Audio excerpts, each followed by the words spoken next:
नमस्ते sir. Sir मेरा question थोड़ा सा इनसे अलग है। सर जैसे आपने कहा कि लेट गो करना चाहिए, क्या लेकिन करना सर चाहिए? लेट गो हाँ, करना चाहिए। हमने भी ये चीज़ सुनी है कि जिसके नसीब में जो लिखा होता है एक दिन उसे वो मिलता ही है, तो उसके लिए हमें परिश्रम करना चाहिए। तो सर एक इनके बीच में क्या एक थिन लाइन नहीं है कि हमने सोचा जैसे 71st डे पर मुझे ऐसा लग रहा है कि अब मुझसे और नहीं होगा, अब मैं नहीं करूँगी, माना कि वो गिव अप भी कहा जाता है, लेकिन अगर मेरे नसीब में है कि नहीं यार कल ये तुझसे हो जाएगा, अगर मैं कोई भी टास्क कर रही हूँ कल ये कंप्लीट होगा, लेकिन मैं सोचूँ नहीं मेरे से ये प्रेशर नहीं हो रहा, I should let go this, I should start some other thing. तो क्या ये मुझे लेट गो करना कभी रिग्रेट नहीं कर सकते क्या लाइफ में, यार एक दिन और ट्राई कर लेते तो शायद मिल ही जाता। देखिए, जो नसीब का मामला है, मेरे ख्याल से आपकी उम्र में नसीब को नहीं मानना चाहिए। दुनिया में किसी को नहीं पता कि नसीब है या नहीं, और है तो कितना है। सब तुक्का लगा रहे हैं, मैं भी तुक्का लगा रहा हूँ। ठीक। जो हार जाता है ना, उसको तसल्ली देना बहुत ज़रूरी है, वरना वो जी नहीं पाएगा। और पराजित व्यक्ति को तसल्ली देने के लिए सबसे अच्छा शब्द है नसीब, भाग्य, नियति।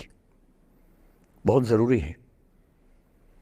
और इसलिए एक उम्र के बाद गीता का सार पढ़ना बहुत ज़रूरी है। समझना पड़ता है कि सब कुछ हमारे हाथ में नहीं होता है, सच में नहीं होता है।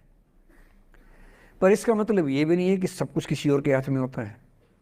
अगर ऐसा होता तो बिना मेहनत करने वाले आईएएस बन जाते या कुछ भी बन जाते।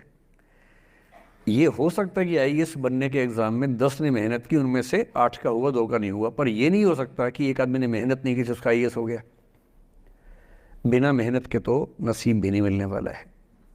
इसलिए ये मान लीजिए कि कुछ ना कुछ चीज़ें हमारे कंट्रोल में नहीं हैं, लेकिन जितना कंट्रोल में है उस पर पूरी ताकत लगाएंगे, पूरा डिसिप्लिन रखेंगे, तो हम अपनी किस्मत सबसे अच्छी लिख पाएंगे।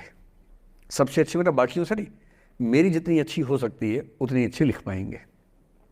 और इसलिए अगर आपको लगे कि मैं नहीं कर पाऊंगी कोई काम, तो उसको गिव अप ही कहते हैं।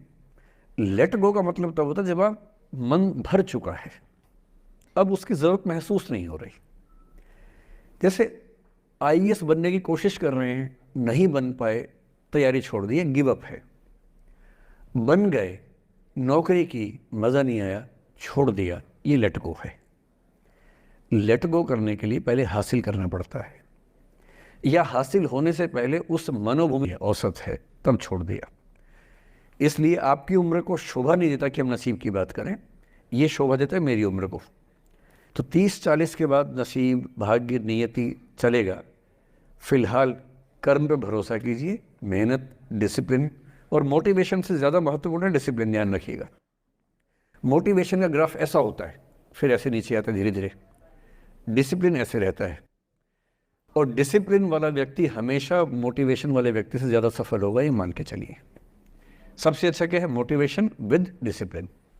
तो कोशिश कीजिए कि नसीब पे ना छोड़िए, अपने भरोसे कीजिए। All the best.